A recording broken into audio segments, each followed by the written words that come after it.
Welcome to StoryPunk. I am Scott. And I am Drew.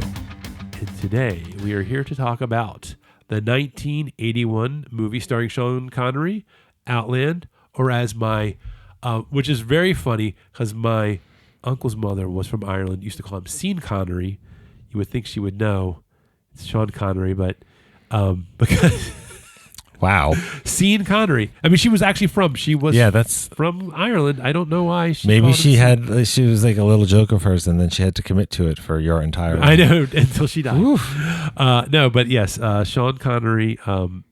It was funny because they were naming, like, it's a whole long story. It's not even important. Anyway. Now I want to mispronounce the entire cast. No, don't. Peter Boyle. So...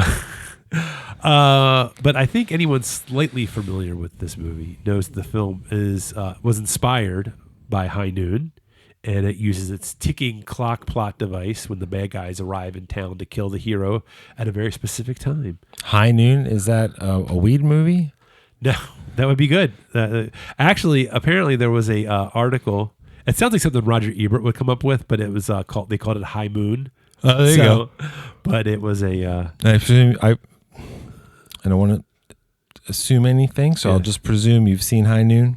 Yeah, well, yes, I saw High Noon many years ago. Yeah, I haven't seen it. I barely remember. I saw it with my grandfather because my grandfather was a huge Westerns fan, right? And a Western fan, I guess Westerns, whatever. You know what I'm talking about. And I watched it on broadcast television, so I, remember my grandfather's.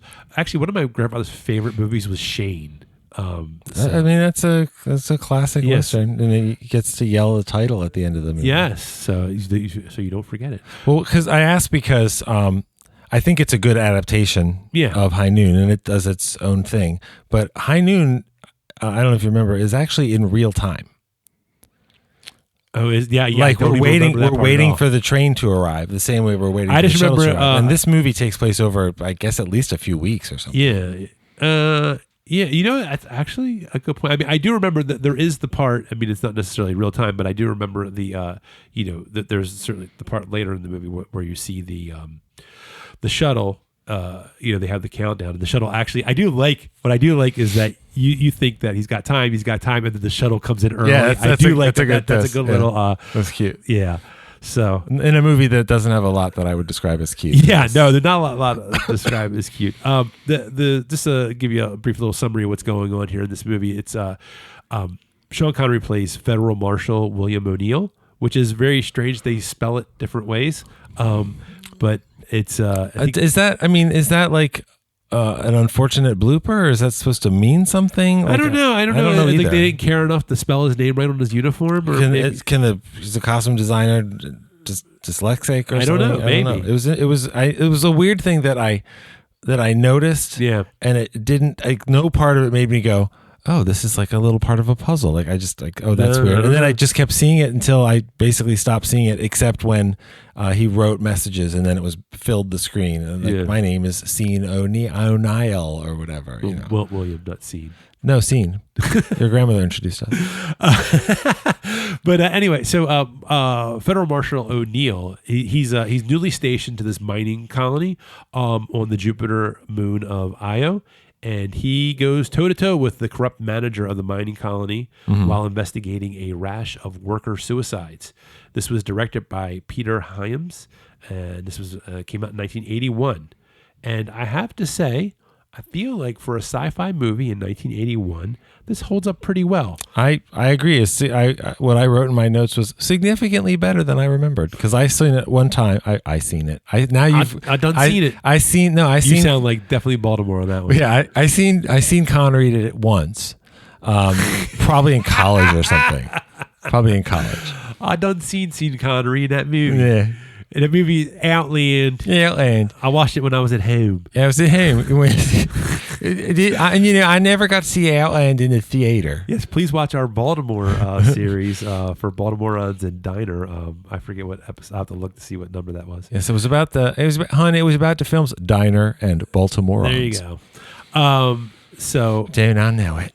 I'll tell you one of the things that I do like, that one of the thematic takeaways from this is that it's similar to A Few Good Men, you do have moral integrity in the face of systematic corruption. This one specifically, what is the cost of doing the right thing when you're, in this system designed to reward people for looking the other way, which is very much of what is going on in this story. I mean, Sean Connery is like, it's not like what I do like about his character is that he's never preachy. He's just like, and I'll get to there's a specific line of dialogue that he has with the nurse, or not.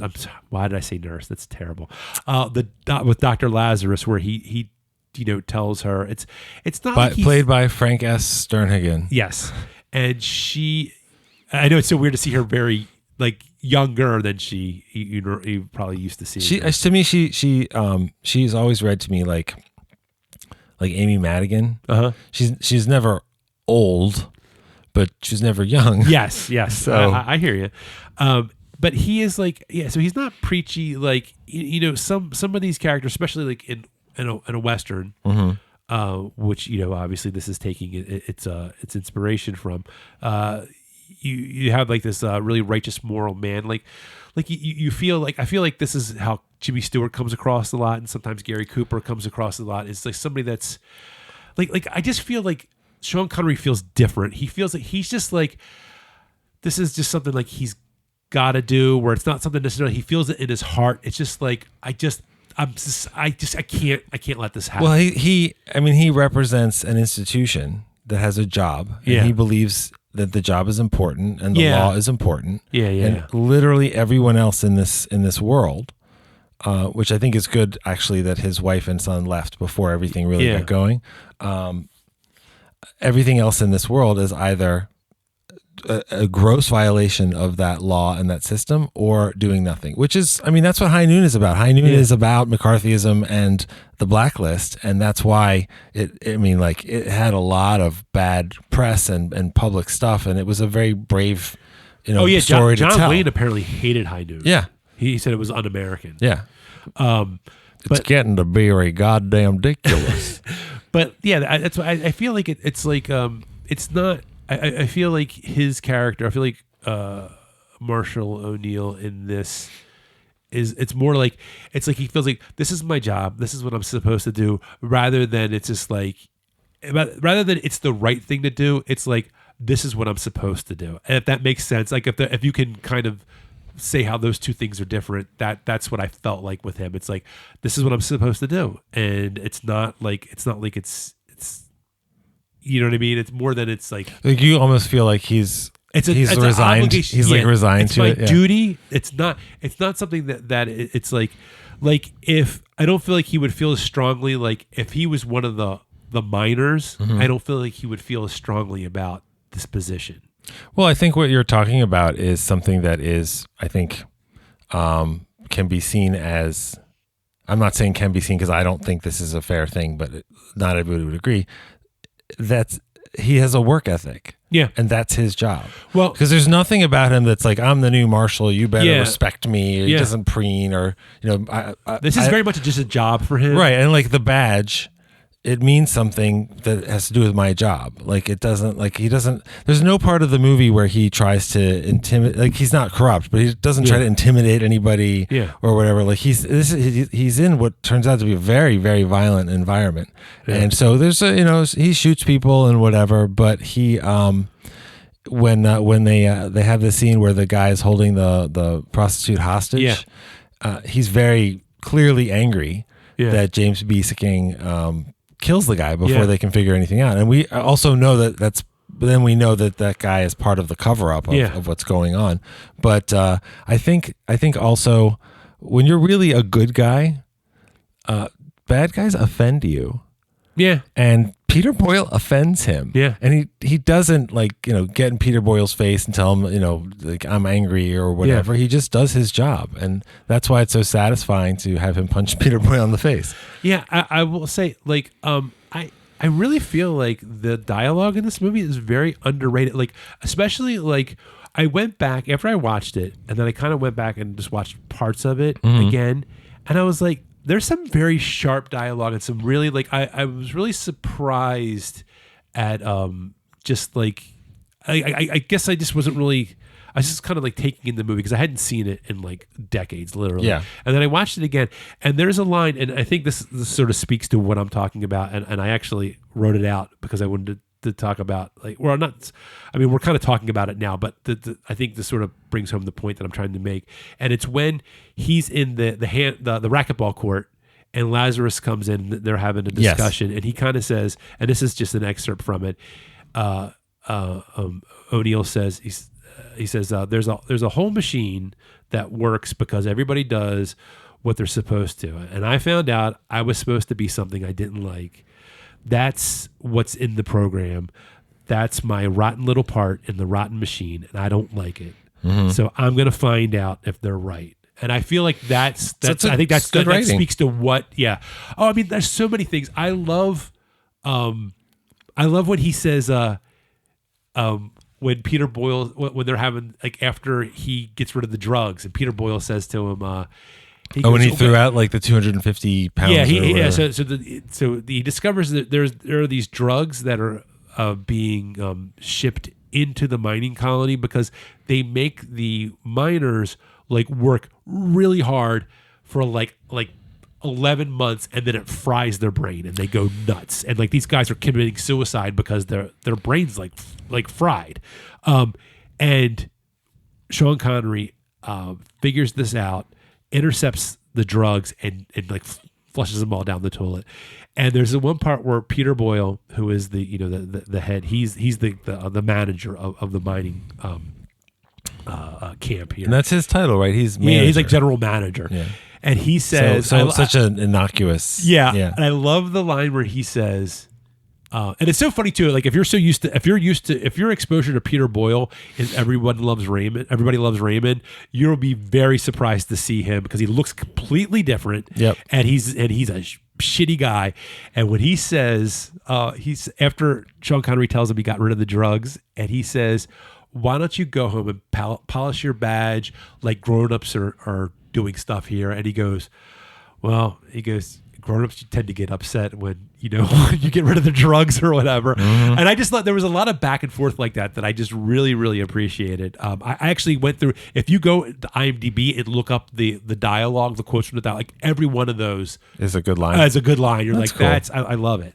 But anyway, that's kind of jumping ahead a little bit from what I wanted to talk about. But they, one of the other things too, and this is sort of goes along with the things that we talked about in movies like The Long Walk or The Running Man. I remember those. It's sort of the dehumanization. In this case, it's the it's because there's a lot of anti-capitalism or capitalist underpinnings in this movie, but there's a lot of dehumanization that goes along, and the things now with The Long Walk and The Running Man, it's a game show, and so it's like these poor people are victims. Are victims. There's dehumanization of these contestants, but in this one, it's sort of a dehumanization of labor, of these people that the workers they're just fuel. That's the idea of this. They're giving them this. They know what's happening with this drug. They know that these guys are gonna work like 12-hour, 15-hour days for months, because they even talk about Peter Boyle, the Shepherd is the name of the manager of the mining company. He knows because he's actually being rewarded because this mining colony is like one of the most productive in the whole. Right. The company's called it's isn't it like An Conglomerate? Actually, I wrote it down. Where did I put it? Amcon, and they are and they're like Wayland Yutani, yeah, which is portrayed sometimes explicitly as that's literally like a big part of the plot of Alien and of Alien Romulus, that the people don't matter. Yeah. Like bring home the alien. We got to do some weapons research. Crew expendable. Yeah. all that kind of stuff. I mean, it also kind of fits into that whole idea of the updated Western with a decidedly cynical view, because like Io is like sort of like Dodge City, and the titanium that they're mining, that's like sort of like the gold rush or whatever. And then you have this company, this Amcon, which is sort of like, I guess like one of those like railroad companies or whatever one of those companies would be that would set up these towns that would eventually become like ghost towns when there was no more mining to be had. And also the company towns and the way that they treated people, is a big part of, why unions really became effective, a lot out of coal country. Yeah. The only way that some of those unions and towns lost power was when mines would run out and the company would be able to leave, because they really just need people to work. Yeah. And, now, in No Other Choice, that movie ends with a manager and a whole business of robots doing what the humans used to do, including, as I was struck by in the credits, the actual lumber work and stuff as machines, as robots and stuff. So this movie, being about exploiting labor, especially physical labor, to death, is very contemporary and relevant, but it's also behind the times, because the real danger is that those jobs won't exist because the robots will do it. And I think they said that Hyams was he wanted to do a movie about like sort of like the like a frontier type movie, but he didn't want to do anything like glamorous about it, because some of these westerns, it's sort of like, oh, it's this adventurous spirit, and I think this is also what he was trying to do with also from the sci-fi angle, was like he was not trying to make it like this wondrous like adventure. It's like a dirty, grimy version of the future. Probably what it would be like. I have to give because I believe it was George Lucas that came up with this idea of and this is more of the physical part of it, the idea of the used future, where it was, when you saw from the 50s and 60s, sci-fi was portrayed, anything dealing with the future was very clean. Jetsons. Yeah, it was very, very clean type of, setting, where that once you get to something like, even like Star Wars, you have like things are chipped paint and, right, and like dirty, and garbage will do. Yeah, it's all kinds of and you see a lot of that in this movie. I do like the interesting like and speaking of dirty, the strip club was rather interesting. That was one of the most elaborate sets, and it was like the cantina with boobs. Yeah. It was interesting, but it was definitely so he wasn't trying to he wanted to use he said anti spectacle and griminess. I think he accomplished that. Well, he accomplished that in a way that the original time I saw this movie, which must have been on VHS and stuff, like the whole movie looks like shit. And now, having watched it on 4K disc, it doesn't look like shit in that way. It doesn't look like, it looks like we worked hard to artistic. Give us this aesthetic, which they pull off. It's very effective. I wouldn't say it's super distinct, except for some of the exterior stuff at the end, but it does feel real.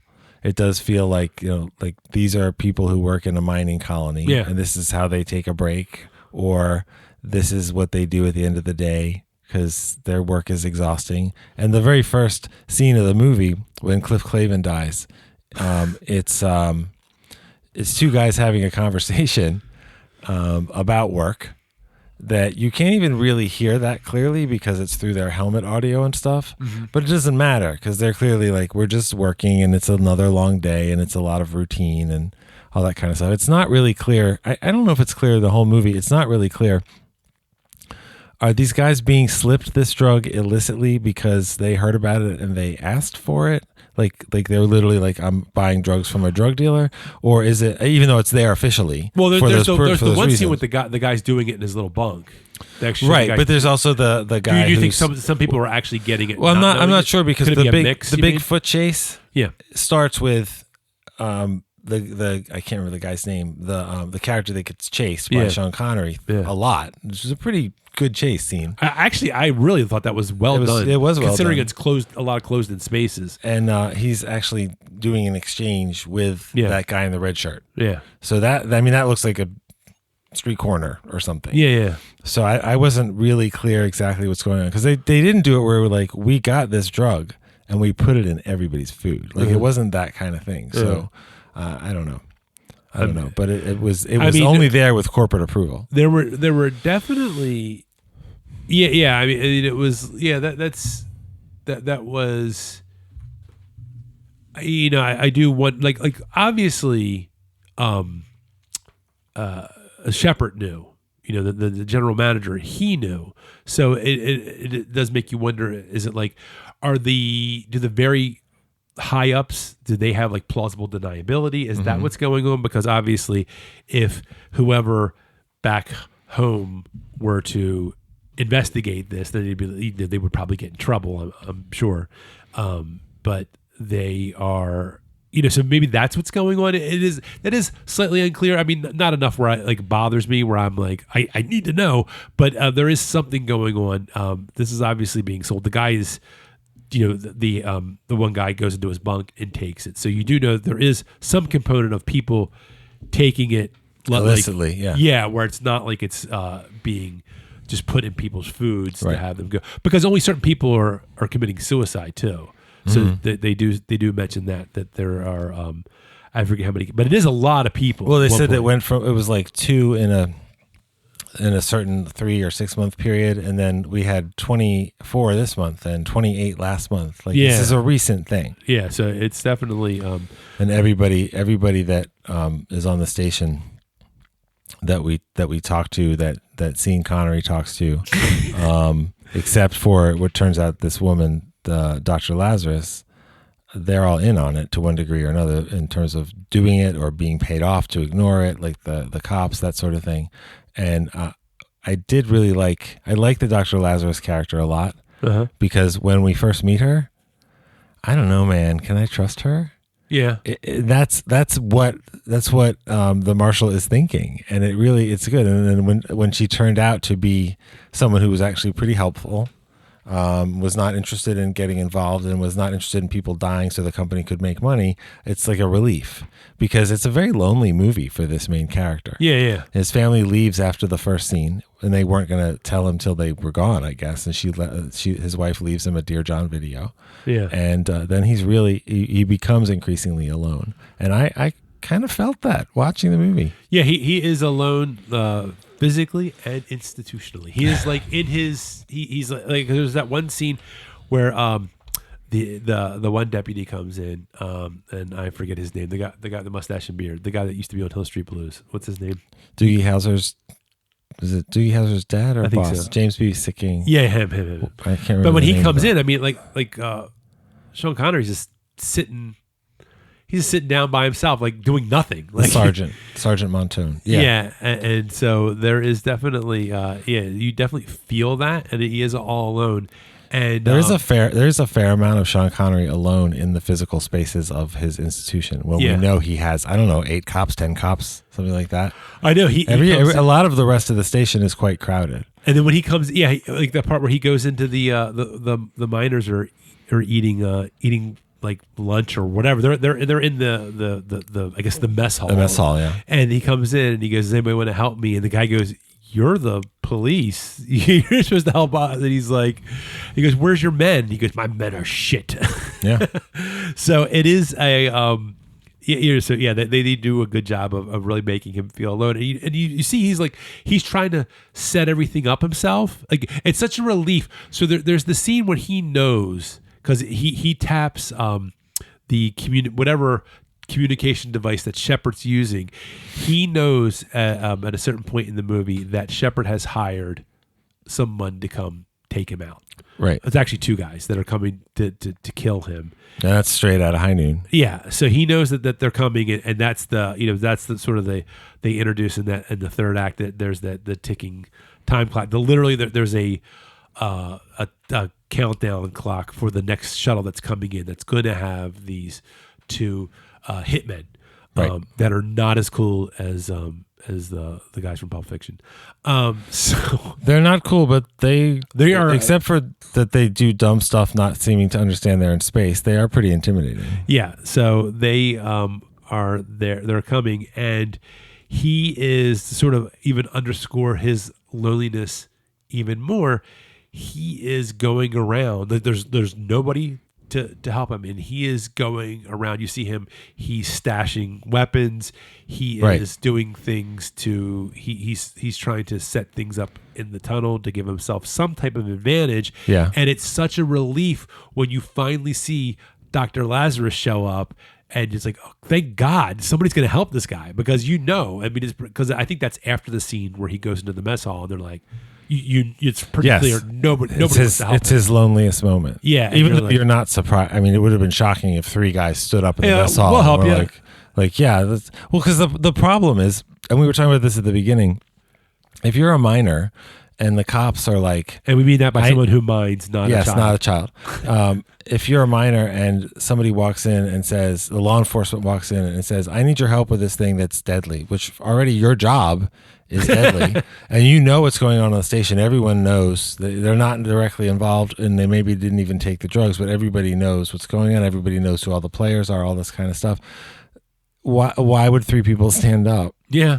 What are they fighting for? This is a job at a company that doesn't care about me. That guy's response is perfectly valid. Like, where are your guys? You're the police. Right. Where are your guys? Because Sean Connery, his whole thing is like, you're going to make me cry this podcast. There you go. I'm doing it because it's the right thing to do. Yeah. And most people, just humans. He has no other choice. Right. Wrong episode. Well, but see, unlike that movie, he actually has no other choice because that's who he is. That's how he's wired. It's either lay down and die, do the right thing, or lay down and die. Yeah. That's about it. Yeah. Or it's like the threat that I guess the Mexican cartels, like the stories from like the 80s, I'm sure they still do some version of it, but there'd be some judge or something who was ruling against them, and somebody would show up and say the silver or the lead.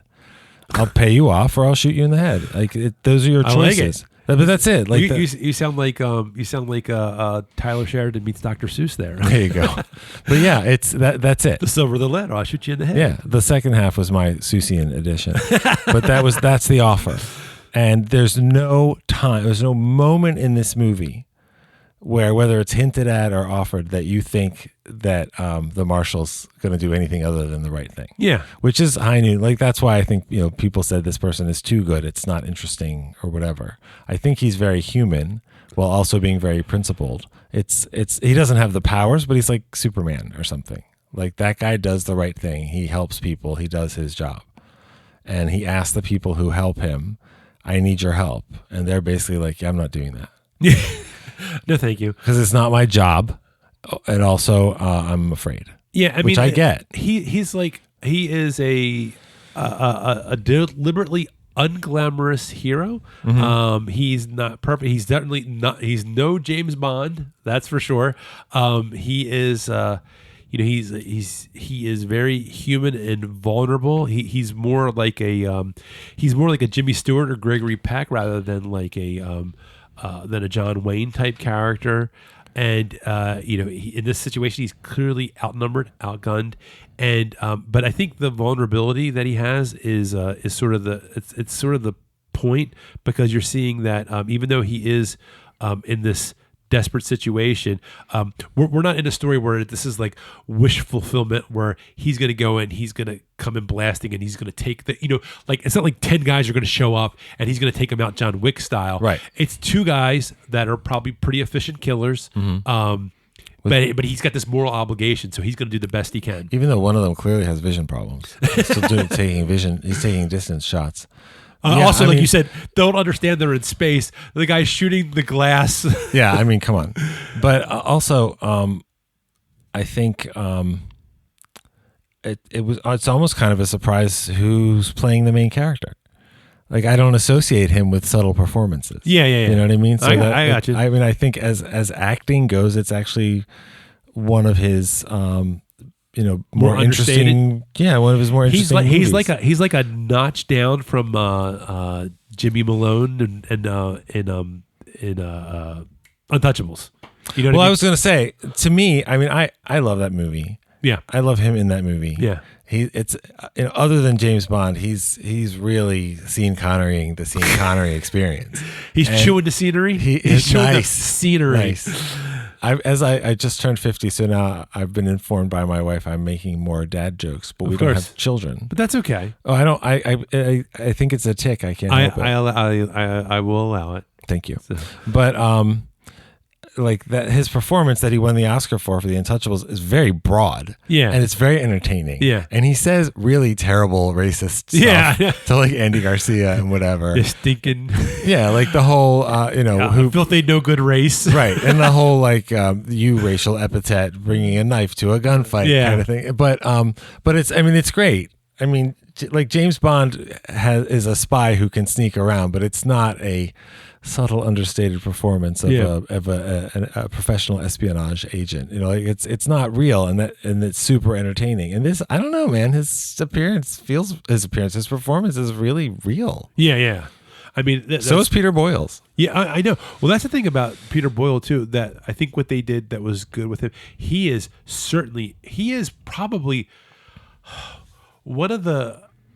When it comes to villains in movies, he's just very logical, matter of fact. He's like, you don't know what you did. It was a bad idea that you threw that stuff away. It's like he never loses his cool. Mm-hmm. He's just like, I think he's like, hey, look, the company's making a lot of money because of the decisions that I'm making and because of this drug. And what you did was a bad idea. What you did, you know what I mean? He never yells. He never, he's just like, I think like he's very, you know what I mean? He's never mustache twirling. I considered not saying this because I'd rather cry every episode, because if I'm wrong, like I sound really stupid. Uh-huh. There's a little bit of The Wire in this. Okay. With a happy ending. No, institutions are bigger than people. Yeah. I mean, like, Peter Boyle's role is to me is basically like a Stringer Bell or something. Yeah. Like I'm running an organization. It's funny. I actually just watched I haven't watched it in so long. I just watched the first episode. Oh, really? And there's that whole scene where he's just talking when he's like drawing in the court when the person's testifying, and the woman comes up and she's like, I didn't see anything. Like they're like, is this the person in the courtroom? Yep. I'm like talking about something people have no idea. I'm like just jumping. Well, I mean, around. he's intimidating a witness just by being there. But he's not like he's not. Yeah, the Stringer Bell character is just, and it's just like the Peter Boyle character in here. He's not raising his voice. Mm-hmm. He's not being intimidating. He's really, in a sense, other than the fact that he's only being intimidating and the fact that he's laying out, this is what's going to happen. Mm-hmm. You know what I mean? You're going to make people, there are certain people that you don't want to mess with are going to be mad. And he's not like sitting there saying, I'm going to kill you. Right. It's just like, but there are people that you're going to make very angry. Well, and Stringer Bell, like, doesn't he goes to business classes, and he tries to organize the dealers on those principles, and they're like, I literally have no idea what you're talking about. But the a theme that I think we're sort of talking about is everybody's doing their job. Yeah. And Peter Boyle's interpreting his job, which is to make as much money as possible for the company for which I work, is no matter what. Yeah. Whatever it takes. And he's against a guy who's like, I'm going to do my job no matter what, whatever it takes, within the system that we're supposed to be in. That is literally my job to protect. And which is a more positive view of law enforcement than some other ways to look at it. Yeah. But it's it is an institutional class. It's just, unfortunately, almost all of the Marshal's institution has been corrupted.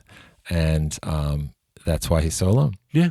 And also the Dr. Lazarus does not follow first do no harm in every scene.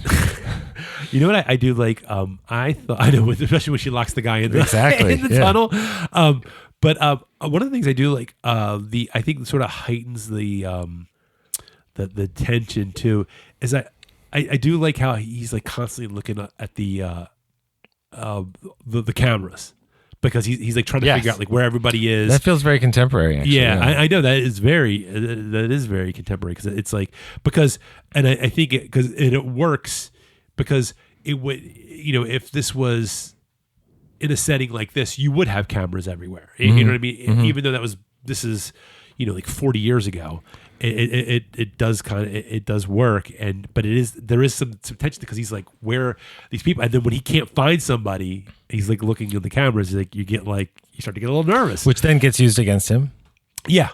Oh, because of the the some of the people who are Clark Peters, yeah, is like I'm who's a cop that arrives later in the film. He could have easily been part of the two guys that are coming. Yeah. He's a more formidable adversary, and he understands that you can't breathe in space, so you should leave the walls up or wear a suit. But he, he's more dangerous just from being inside the institution. Yeah. He is definitely. And the last guy that considered maybe doing his job instead of, giving up and being corrupt inside the institution got murdered. Yeah. James Sikking dies. Like we find I guess it's supposed to look like he hung himself, but we know he didn't. Oh, you're talking about the guy that was in the zero gravity? Yeah. No. The guy in the locker when he comes out, his tongue is all swollen. The cop. Gotcha. The guy in the locker is a drug dealer that Sean Connery is able to arrest and put in this like weightless, decompressed environment, and then his suit gets compromised overnight, and somebody cut it. Because they don't want him to talk.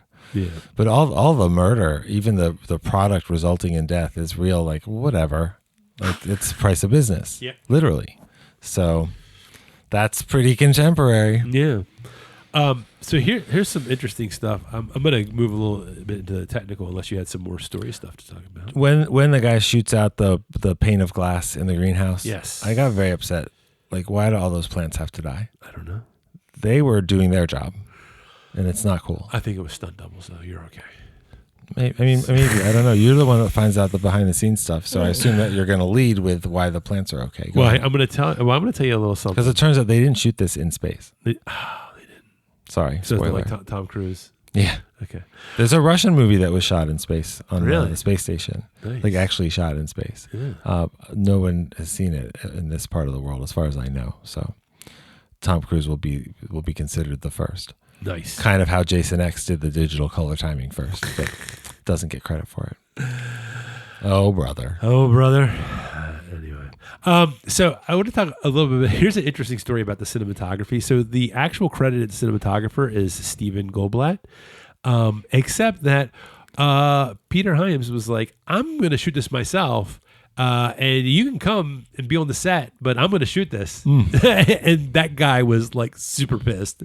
So he Soderberghed him. Yeah, is that what Steven Soderbergh Steven Soderbergh doesn't hire a DP and then marginalize them. He just generally shoots all of his own stuff, which is a lot of extra work. But the union requires that there is an actual DP. So that guy gets.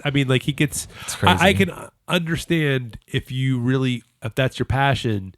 Some people are probably like, well, it's great. You just go and eat craft service all day. But like, dude, I want to do the job. I want to do my job. There's a theme behind the scenes too.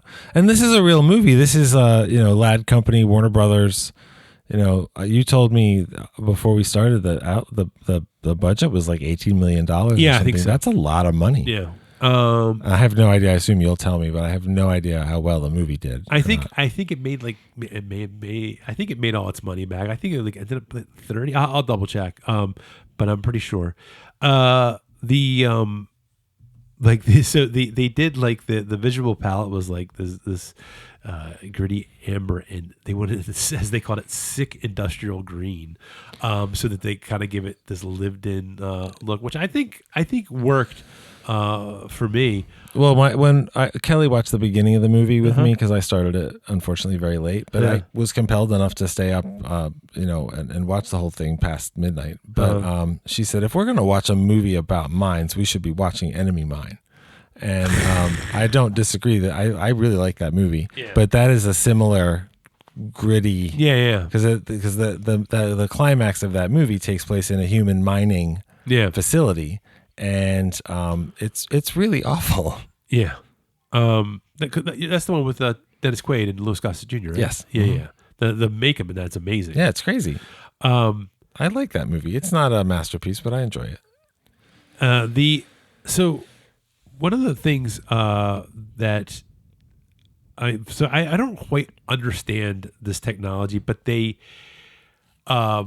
because I keep reading about it and I keep like, am I understanding this correctly? But they invented this thing called introvision, and it was this. They were pioneering this. It's this in-camera compositing technique, and from what I understand, if I'm understanding correctly, it sounds like when you're shooting that, like, so when you did miniatures, and I think this is why it made it look so good, is that if you shot a miniature set, that you then, when you shot the actors, you could see the miniature set that you shot in camera, and then they can interact. That's my understanding.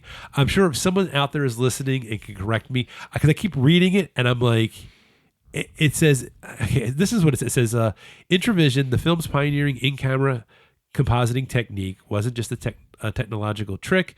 It contributed considerably to the feeling of claustrophobia that the film induces, allowing actors to move through layered miniature environments in ways blue screen could simply not I think replicate. I noticed what I guess is the effect of that in the opening scene. Yeah. Because there's a scene where there's... I know exactly what you're talking about. It doesn't really look like a matte painting. It looks more dimensional. Yeah. And then the camera moves to the miners standing against a rock face. Yeah. That is a real set with the real actors. That must be one of those. And you can...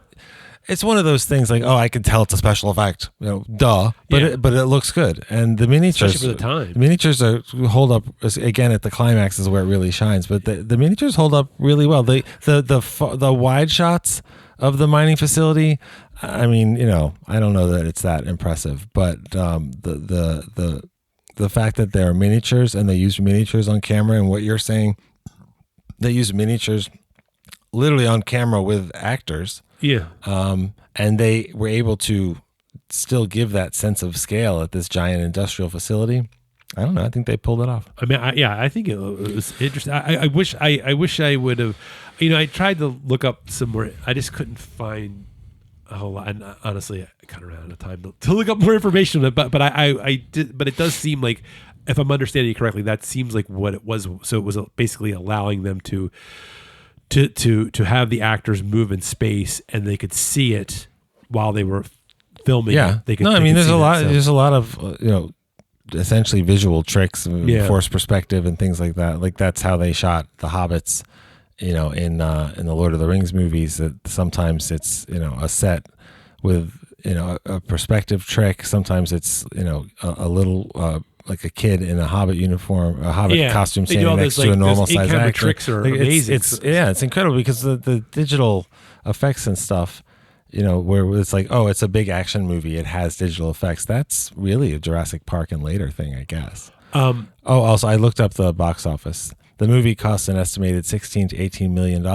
It opened with a $3 million weekend and grossed approximately $17.37 million. So it did not make its money back. It was a box office bomb, and it became a cult classic later. So wait a minute. So it didn't make its money back? It didn't, because you spent money. It may, but you have to spend money marketing it. Yeah, but all that marketing kind of back then probably wasn't like marketing now. Marketing now is insane. I don't know. Star Wars had already come out, so now we're in Jaws. We're in the modern era. We are. Jaws. Like they always say, Jaws was probably like the first blockbuster. But like media blitz campaigns. You're probably right. They're probably now they say it's like, I forget what the formula is. It's quite big now, but look at it this way. They probably if they made their money back, that's not what they're looking to do. Well, that's true. So it didn't find the audience. Yeah, it's not. I'm sure they were like, oh man, I hope we make as much money as it cost. Yeah, it's not John Carter. Yeah, or the 13th Warrior. Yeah, both of which I find very entertaining.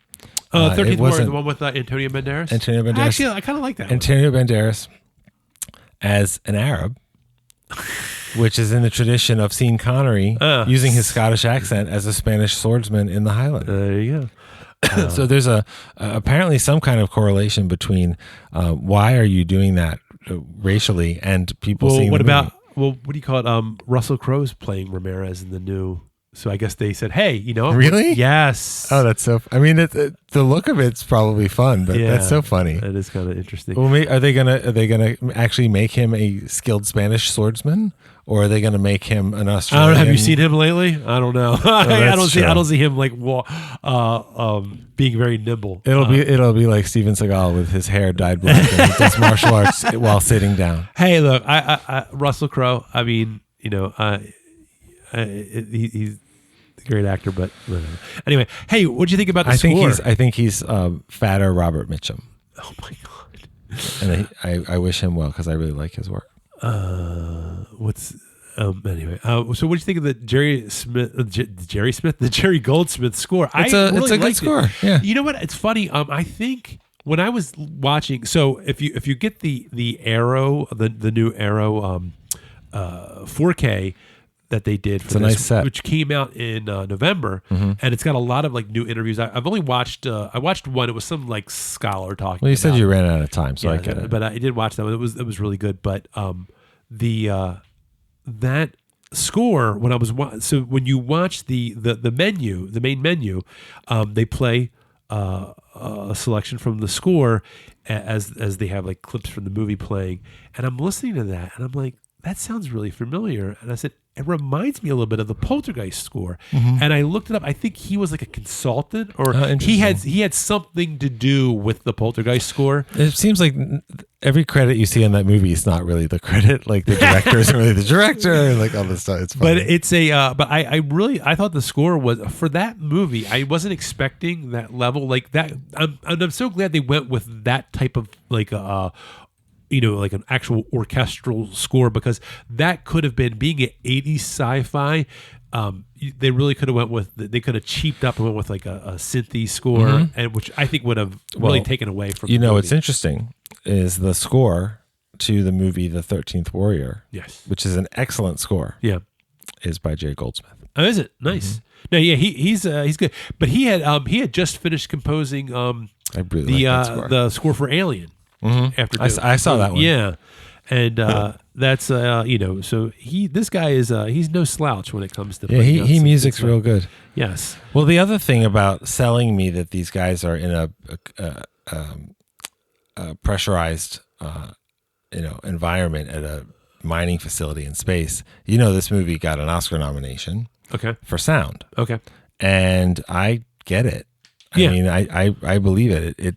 It does some of the stuff, like, stuff in space makes some noise, but it really isn't in space.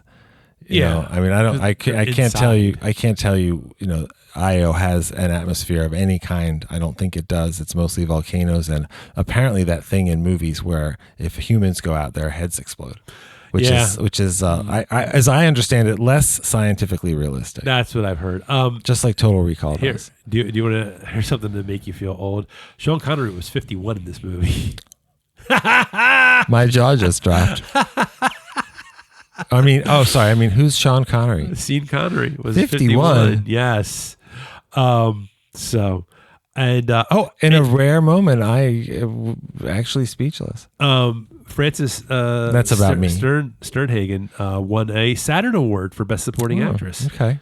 As Dr. Lazarus. And Peter Boyle in this movie was actually 22 years old. No, stop. He was not. Well, also this cast, a lot of these people lived into their 90s. He only lived until he was 70. Who? In the movie, like Sean Connery was 90. It was 90 when he died. Frances Sternhagen was 93. James Sikking was 90. But Peter Boyle did such incredible, memorable work, but he died at 71, which means he was only 71 when he died. Which means he looked older. Well, he's a lot younger than you think he is. With Estelle Williams Estelle Williams. I can't remember her name. In Everybody Loves Raymond. Yeah, like it almost feels like a May-December naughty. You want to hear something funny about this movie, though? Do you know this movie was originally going to be called Io, and do you know why they didn't call it Io? No. Because people kept thinking it was called 10. Oh, yeah. I could see that. They don't want to mix that with the Bo Derek movie. Yeah. But that would have been same fun. Audience. Exactly the same audience, especially when I love the scene when the bee goes up Dudley Moore's nose. But they could have done 10 in space. It's because they're making they've been developing remakes of this movie on and off for years. Of what? Of Outland. Really? there remakes and reboots of the movie Outland that is a remake of High Noon. Well, inspired. But it's the movie. It doesn't exist the way it exists without, including the political content, without High Noon. And that's not a criticism or anything. The latest one, there's news from 2023 that it's called Outland Lunar Outlaw. Well, I'm not sure. Does that mean it takes place on the moon? That sounds that's not Io, and that sounds like a that does not sound like a major theatrical release. Yeah, no. Well, with all the exploding heads, I'd rather have an Outland Scanners crossover. I think that would be more fun. I'm trying to find and I would say this feels like a Michael Ironside movie, except he was in Total Recall, so he already got his mining and space movie. Sure. Welcome to the party, Richter. One of his many Welcome to the party, Richter. Welcome to his many film dismemberments. I'm trying to find my notes on the god damn it, where is it? About I hate that. See, I overburden myself with notes because I'm always afraid I'm gonna run out of. Oh, here we go. Here it is. Then you can't find it. Okay. So we talked about the science. Apparently, Harlan Ellison, a famous sci-fi writer, for those that are not aware, he wrote an infamous, utterly damning review of the film that focused on the bad science, and apparently became a very popular critical response to that movie and movies of the era. Just bitching about sci-fi movies with bad science. But I mean, I think it kind of is something to think about. Like, is it? I mean, if a sci-fi movie has bad science, but the ideas are good, it's like a good story. I mean, does it? I don't really feel like that's a disqualifier for the movie. It depends on how bad the science actually is. I think it almost says what is the movie trying to do? Yeah. If a movie like The Martian was unrealistic and what it would take to grow food, on Mars, and how long you could be stranded there and all that kind of stuff. Like, again, I don't know. I can't make that judgment, but that movie is saying this is what it would really be like. Outland isn't one of those movies. Outland is, it's not a Star Wars movie, but it's closer to that, I think, because it successfully appears to be authentic.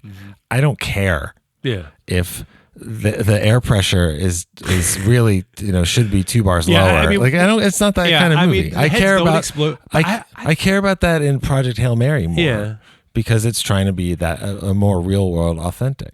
I think this is the way I look at it. If you are taking shortcuts and not being 100% accurate because you are maybe making things a little more convenient for dramatic purposes, then I think that's fine. If you are being intentionally deceptive to try to you're trying to make a point and you're being intentionally deceptive, that's different. You know what I mean? I mean, what are you doing? A sci-fi movie about eugenics or something? What I'm saying, I mean, not exactly, but I'm just trying to say, like, if you're trying to make a point and you're being like, the world would be better if things were done this way, and then you're actually being deceptive in the things that you're saying, I can understand someone having a problem with that. And even it depends on how it's presented. I guess that's better than doing like space blackface or something. Well, I would hope so. But I think, but what I'm saying is, but like if you say, oh my God, in real life, you couldn't do something that fast. You couldn't make something change. Like you couldn't have a chemical reaction like that. Right. Ryan Gosling and Rocky couldn't be able to talk to each other that quickly. Yeah. Like that. I'm fine, but for dramatic purposes, that's the thing. If that happens in a movie and it bothers you, the movie ain't working for you. Yeah. If that happens in a movie and you notice it and you don't really care, the movie's working. Yeah. I mean, that's the thing about it. I mean, you're entitled to your response. The only time the really what it comes down to is as long as you aren't trying to actively ruin the experience for someone else, however you enjoy the movie or don't enjoy the movie, then that's fine. Yeah. I just hate when people try to be like, "Oh, you like that movie?" And it's like, "Oh, well, yeah." I hate that. People who do any kind of gatekeeping like that is that's annoying. That's why I hate YouTube channels like Cinema Sins, where they try to make like small continuity errors, like they're huge fucking plot holes in a movie. It's like, no, it's just like, well, but that's an extreme. It's an extreme example because they would do this movie. For all I know, they would do this movie and they would be like, "Ding, that Marshal doesn't look 51."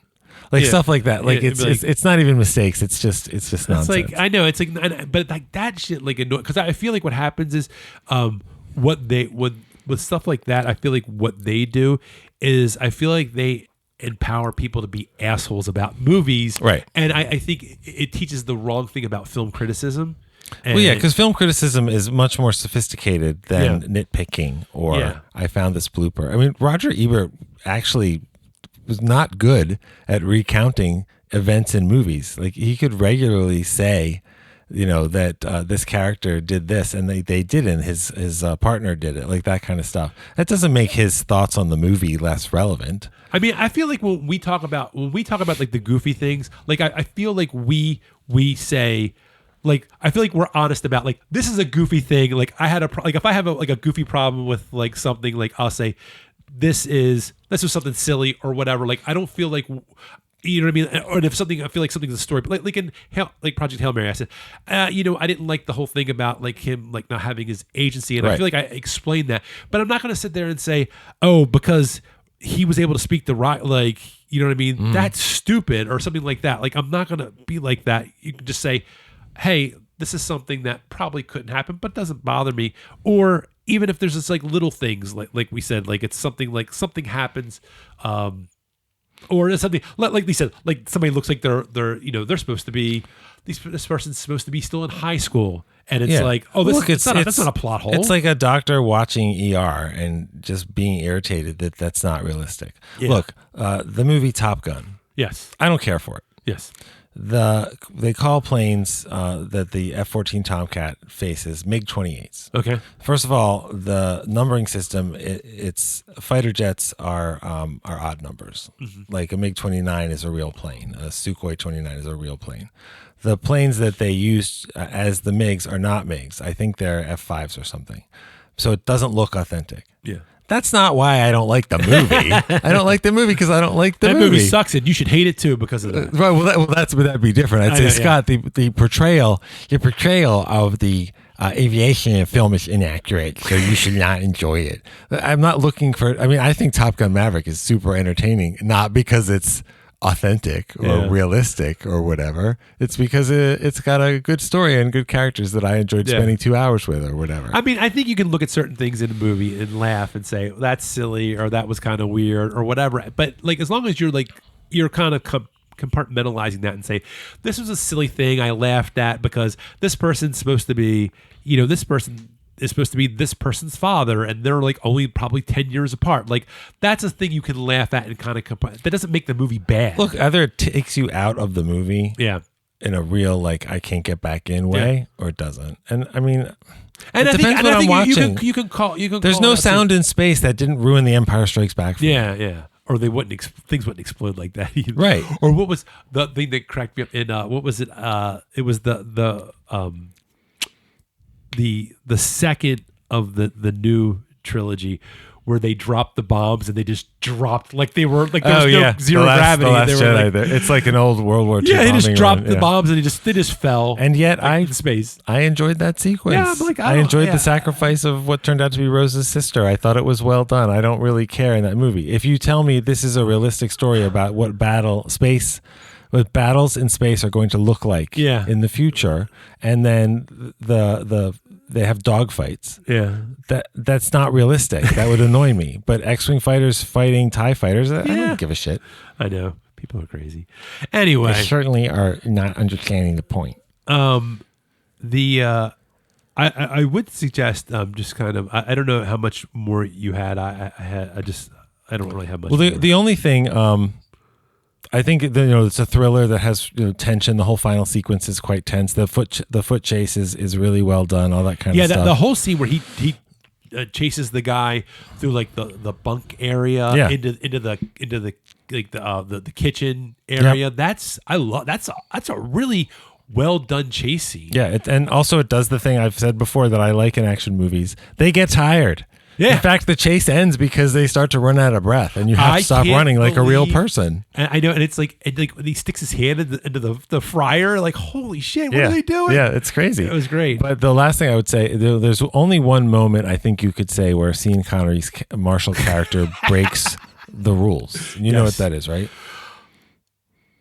He says, fuck it, and he punches Peter Boyle in the face. Yes. He's supposed to arrest Peter Boyle, which I'm sure he does. Oh, breaks but the rules. I got you. Like he walks into I thought you meant like story rules. Oh, no. I got you. He walks into the bar. Everybody sees him. Everybody's clearly like, wow, it's kind of interesting that he's not dead. Yeah. And he walks over to where Peter Boyle is very nervous and upset, not only because he didn't succeed, but he is in hock from the destroyed drugs to the people he works for. But Peter Boyle's villain in another movie, and I wouldn't say a lesser movie, but in another movie, he'd pull out a gun. Yeah. They'd have a gunfight. Or it turns out secretly he knows Kung Fu, and they'd have a big physical fight or something. Yeah. He doesn't. He's like basically waiting for As Sean Connery, and he's not snarky. It's not like one of those scenes where somebody goes, well, now you have to arrest me, and the cop's like, I'm not going to do that. Oh, wait, you have to follow the rules. Peter Boyle knows exactly what's going to happen, and he's probably not surprised he got punched in the face because he tried to kill him, and he's a dick. The fact that it's actually quite satisfying to see that moment. The fact that he flew back to that far. Well, it wasn't ruined the movie for me. It wasn't a realistic punch. I know, I'm joking. And it wasn't a punch in space. Ruined the movie. It wasn't a low gravity punch, which would have maybe on the moon that would have happened. And hopefully Outland Lunar Outlaws will address that. Yes, please. I hope they address that. No, I like when did you see Ad Astra? The Brad Pitt space movie. I have not seen that. Isn't this supposed to be like Apocalypse Now in space? It's sort of. It's interesting, except he's going after his dad, Tommy Lee Jones. It's an interesting movie. If Tommy Lee Jones is my dad, I would leave him out. He's at Neptune, but I found it interesting more than super entertaining. But there's a whole sequence with there's basically pirates or whatever on the moon. So there's a lunar rover chase. And they took pirates on the moon. Yeah, there's Captain a moon, Jack Sparrow. Well, there's a moon base, and there's raiders and stuff, and so they have to take a journey through an open area of the moon, and they get attacked. So it's like Mad Max on the moon kind of thing. And they apparently took the effort to say, well, what would a car chase on the moon look like? And what would gravity look like? And what if I shot somebody on the moon? And how do guns work on the moon? And all that kind of. And I thought that was neat. That didn't make the movie Did they find great. Did they find out where the rum was? Did they find out where the what? Where the rum was? Oh, because they're pirates. Yeah, the space pirates are fucking crazy. But and the cabin boys really sad. He did not sign off for this tomfoolery or whatever he said to Jim Carrey. Right. Oh, God. But yeah, I mean, it's so pleasant. This movie doesn't have to be realistic in that sense, but I had fun with it. Yeah. It made me want to watch High Noon again. I probably saw that in college also or whatever. I saw this. But I'm glad you enjoyed, because this was one of those movies that I remember. I watched it back in the days, and I've talked about, it's been a little while since I brought this up, but I'll bring it up again. Back in the days of Super TV is when I saw it. I wasn't supposed to watch it. And then you really weren't supposed to watch what came on later. Well, yes, the Playboy Network or whatever it was. Yep. But it was one of those things where it was like, oh, it's a strip club, which is funny because I go back and watch it as an adult now, and I look at that, it's like you really can't see anything. I'm like, there are boobs in the movie, but barely. Yeah. So. I mean, when the nudity is a woman who's being held hostage and is being beaten, it's not. Well, yeah, I wasn't. Yeah, it's funny that you say that, because actually I kind of blocked that part out. Now that you say that, I was like, oh yeah, I guess you do see her, but I guess I wasn't really thinking. I mean, about the strip club part, and you see her when she's they put her into the MRI, and it's like, maybe if you're 12, you'll be excited, but it's not supposed to be sexy. Yeah, it's supposed to be. Not. It's supposed to be really vulnerable. Yeah. That's probably why I was like, no. Hey, but I do want to say is that if you are into 4K. Discs, physical media.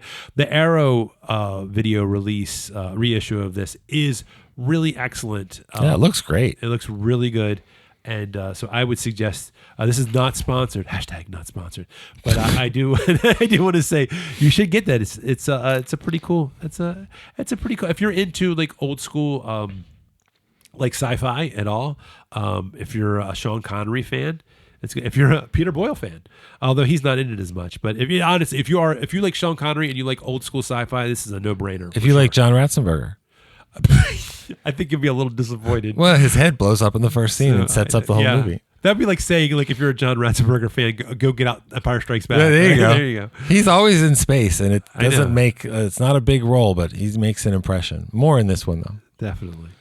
So I think that's all I have to say on that. Did you have anything else? No. I'm trying to look to see if there's anything. I'm good. And if you watch the 4K, I don't want to hear, oh, it's too grainy. They used to make movies on film, and film has film grain, so shut up. I know. It's funny. To let AI or whatever smooth everything else out, I hate that. I saw somebody on Reddit. They were like asking. They were like, "So is there any setting on my TV so I can reduce the grain on my 4K?" And I'm like, yes, and it'll look like shit. I'm like, why? Why? Like, everybody was like, they totally dragged the person. They were like, why are you saying this? I'll bet their TV is mounted 3 feet above where it should be. Probably. I mean, come on, it's Philistines.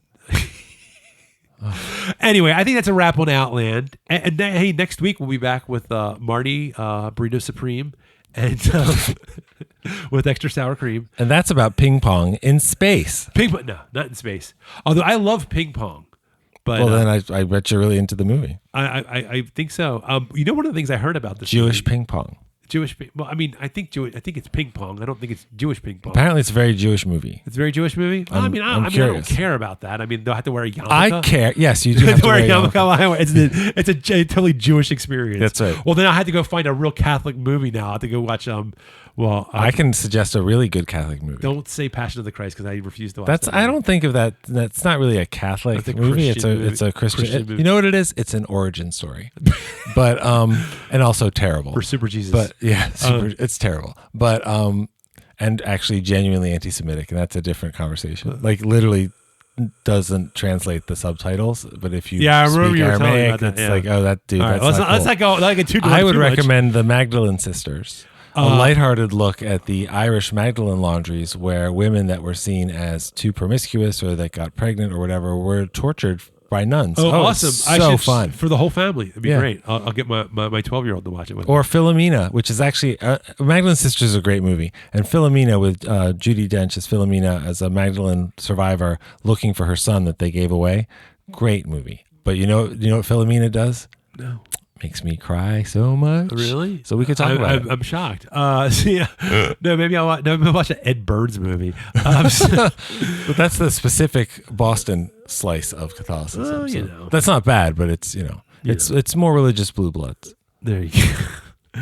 Anyway, more Jesus, less Selig. Marty Supreme is next week, and then after that it's Wonder Boys. Mm-hmm. So we'll be watching that. Marty Douglas. Supreme actually not sponsored, but has just come onto HBO Max as well. Wonder Boys is actually on Canopy. I'll be watching that. I just got a message from a nonprofit called Unsponsored, and they like to buy ads from lower audience podcasts. So I'm going to talk to them. That should be really exciting. Awesome. Hey. You know what? You can follow us on your favorite podcast platform or directly at storypunk.com. And we're on Instagram at storypunkpod. And Faceplace. And Faceplace. Face Story. Facepunk. And we are also on, and it's not Storybox, it's Letterboxd without the E at the end. It's just a D. Yep. And are you looking for a D? Go to Letterboxd. And how you like that? Okay, Super TV. Thank you. And Spice. And, right, that's what it was called. I am Storypunk Scott on Letterboxd, and Drew will now enlighten us on his username. Solid Gould on with Storybox. 2 Ds. Oh, with 2 Ds? Mm-hmm. I didn't. Ew. Solid and Gould. You're like Andy Tudyk. So I'm not. No. He does a better chicken voice.